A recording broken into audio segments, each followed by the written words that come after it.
Come on, everybody. You are on the channel for English for Biology majors, which is brought to you by Cuticle University's Susan Ye. We hope after you learn this class, you will think biology is fun and to read biology book is piece of cake.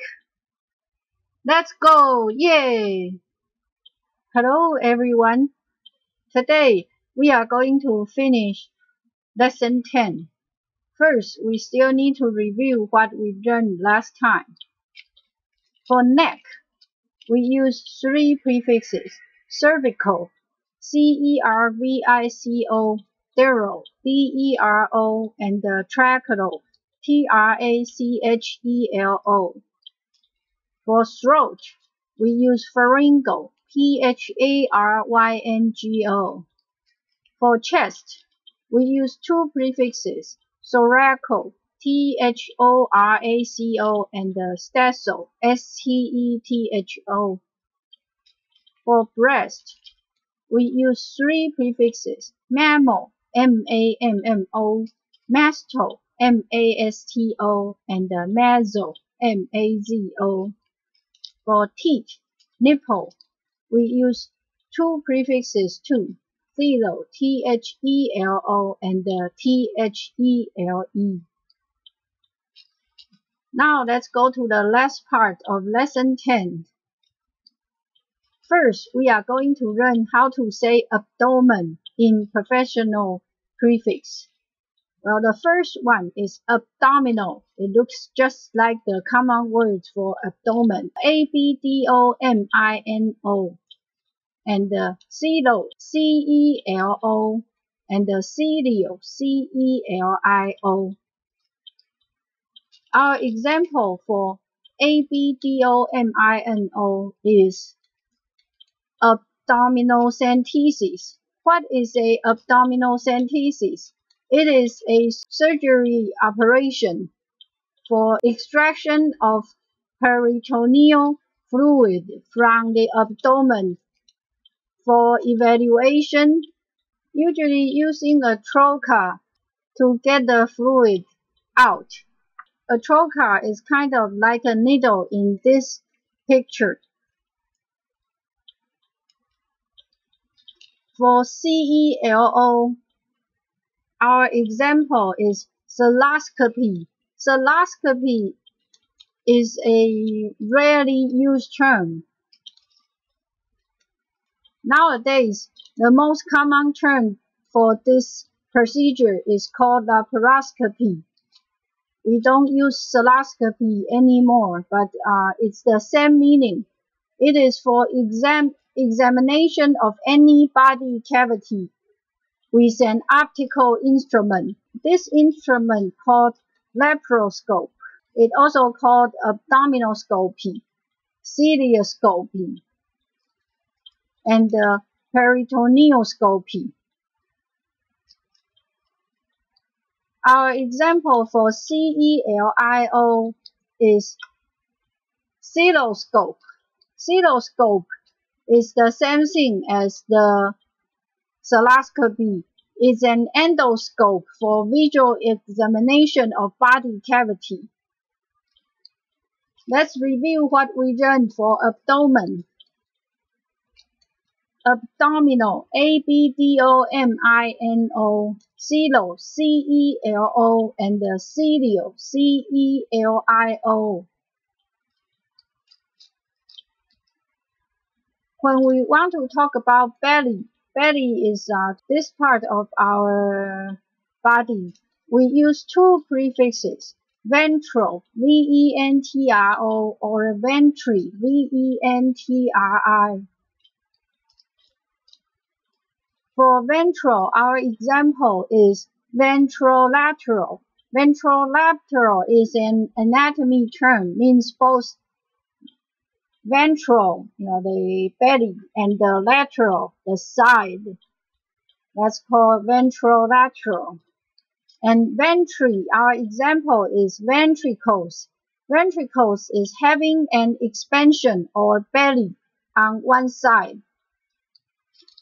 Like the United States President William Howard Taft was often ridiculed for being overweight. His ventricles, the one side of his abdomen is swollen, markedly swollen, distended, or inflated. Let's review what we just learned. For belly, we use two prefixes, ventral, V-E-N-T-R-O, and the ventri, V-E-N-T-R-I. When we talk about our navel, or children call it belly button, we use one prefix, omphalo, O-M-P-H-A-L-O. Our example for omphalo is omphalocele.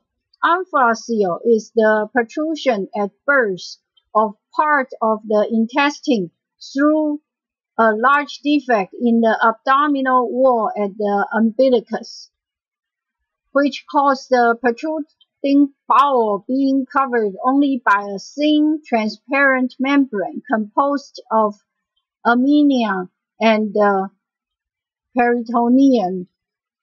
So you can, for those baby with omphalocele, you can actually see their intestines and sometimes even some other organs from the protruding part.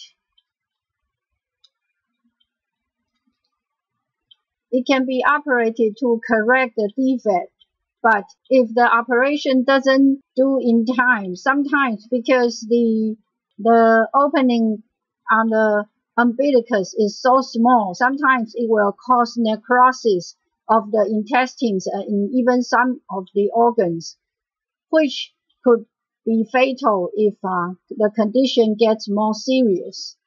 This is called omphalocele. When we want to talk about our joint, we have two prefixes to use, arthro, A-R-T-H-R-O, or articular, A-R-T-I-C-U-L-O. Our example for arthro is arthrocentesis. Arthrocentesis is a surgery procedure that uses a syringe to collect synovial fluid from a joint capsule here. It is used in the diagnosis of gout, arthritis, and synovial infections. If a doctor is kind of doubt that this patient has infections in their joint and or have gout, they will do a arthrocentesis to make sure. For A-R-T-I-C-U-L-O, our example is articular cavity. Articular cavity, also called synovial cavity. It's a joint cavity, the potential space bounded by the synovial membrane and the articular cartilage of all synovial joints. Normally, this cavity contains only sufficient synovial fluid to lubricate the internal surfaces. This is the articular cavity. Let's review. For joint, we use two prefixes, arthro, A-R-T-H-R-O, and the articular, A-R-T-I-C-U-L-O. When we want to talk about our knee, we could use one prefix, gono, G-O-N-O. Our example is gonocempsis. Gonocempsis is the permanent flexion of the knee, meaning you can't make it straight. It's a clinical condition. When we want to talk about our shin or our leg, we use one prefix, C-R-U-R-O. And our example is curotator joint. Curotator joint, actually, it is a direct connection between the foot and the lower leg. This part is called curotator joint. In common words, we call it our ankle. When we want to talk about our foot, there's 3 prefixes: pedo, P-E-D-O, and pedi, P-E-D-I, and podo, P-O-D-O. Our example for pedo is Photometer. Photometer is a device, often electronic, that measures the number of steps taken. So we can use to estimate the distance we walked every day.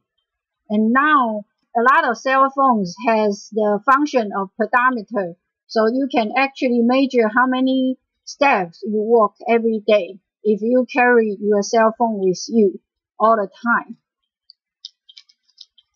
Our example for PEDI is pedalgia. Pedalgia is a pain in foot, also called podalgia. And our example for PODO is podogram. Podogram is a print, an imprint, or we can call it print of, or it could be an outline tracing of the sole of the foot. Talking about foot, we have 3 prefixes: pedo, P-E-D-O, pedi, P-E-D-I, and podo, P-O-D-O. When we want to talk about our heel, we have 1 prefix, C-A-L-C. Our example for C-A-L-C is calcaneus. Calcaneus is the irregular quadrangular bone at the back of the tarsus. Now, it's this piece that's colored in green is the calcaneus. It is also called a calcaneal bone or calcanean and the heel bone. When we want to talk about skin, we have many prefixes and 1 suffix. C-U-T-I and dermal, D-E-R-M-O, and derma, D-E-R-M-A, and dermato, D-E-R-M-A-T-O. These 4 are prefixes, and 1 suffix, derm, D-E-R-M. Let's see our example. Our example for cutie, C-U-T-I, is cuticle. Cuticle can be used in botany, which means the waxy layer outside of the leaf epidermis, and it can also mean the strip of hardened skin at the base and the side of a fingernail or toenail, also mean cuticle. And the suffix derm, we have 1 example, mesoderm. Mesoderm is one of the 3 tissue layers in the embryo of a Mesozoan animal. Through embryonic development, mesoderm will produce many internal organs of the adult, like muscles, spines, and the circulatory system, like blood cell. Our example for dermal, D-E-R-M-O, is dermatosis. Dermatosis meaning loosening the skin or atrophy of the skin by disease. It can also be called dermatosis. And there's this disease called transient bullous dermatosis of newborn, abbreviated as TBDN. It is a skin condition that presents in newborns and characterized by blister formation, secondary or even mild trauma. Means baby with TBDN are easily having blisters, even only mild trauma, maybe just a little bit abrasion will cause blister formation. Our example for DERMA is dermal graft. Dermal graft is a skin graft of dermis, only the dermis part. The epidermis and the subcutaneous fat has been removed, and in plastic procedures, sometimes they would prefer to do a dermal graft than a skin graft.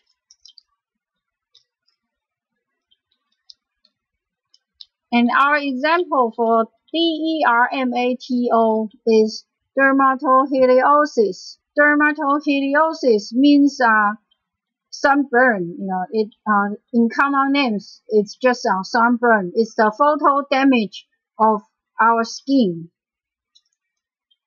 When we want to talk about our skin, we can use 4 prefixes: cutie, C-U-T-I, dermal, D-E-R-M-O, derma, D-E-R-M-A, and dermato, D-E-R-M-A-T-O. And also there's one suffix to use, derm, D-E-R-M. We have finished Lesson 10. Now let's review what we've learned in the last part of Lesson 10. For abdomen, we use abdominal, A-B-D-O-M-I-N-O, celo, C-E-L-O, and C-E-L-I-O, celio. For belly, we have ventral, V-E-N-T-R-O, and ventri, V-E-N-T-R-I. For navel, belly button, we use omphalo, O-M-P-H-A-L-O. For joint, we have arthro, A-R-T-H-R-O, and articular, A-R-T-H-C-U-L-O. For knee, we use gono, G-O-N-O. And for shin, or leg, we use curo, C-R-U-R-O. For foot, we use pedo, P-E-D-O, pedi, P-E-D-I, and podo, paddle, P-O-D-O. For heel, we use C-A-L-C. And for skin, we have cutie, C-U-T-I, dermal, D-E-R-M-O, derma, D-E-R-M-A, and dermato, D-E-R-M-A-T-O. Also the suffix derm, D-E-R-M. Now we have finished all of Lesson 10. Next time we come back, we'll continue with more prefixes and suffixes relating to tissue and organs. See ya! English for Biology Major is brought to you by TCU's English for Biology Major course team. If you have any questions, don't forget to visit our FB fans page. The website is here, and you can also scan the QR code to reach to our FB fans page. This course is sponsored by Centers for Faculty Development and Instructional Resources of TCU.